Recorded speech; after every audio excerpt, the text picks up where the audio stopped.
కుట్టి పాప, నాకు కొంచెం నడుము నొప్పిగా ఉంది, కాస్త ఇంటి ముందు ముగ్గేసేవా? సరే అమ్మా.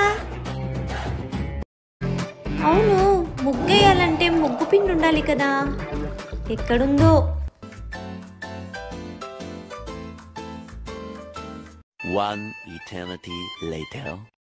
అమ్మయ్యా, నా ముగ్గు అయిపోయింది. నా ముగ్గు చూస్తుంటే నాకే ముచ్చటేస్తుంది.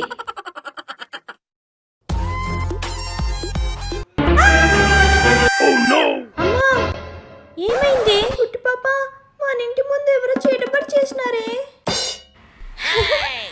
అయ్యో అమ్మ, ఆ ముగ్గేసింది నేనే. చాలా క్యూట్ గా ఉంది కదా, ఆ బొమ్మ కూడా నేనే పెట్టినాను. అది నువ్వేసావా? ఒసే గొంగిలి పురుగుదానా, నీ ముఖానికి ముగ్గేసేకు రాదా? నువ్వు నేనేం చేసినా ఏ రోజు పొగిడిందే లేదు.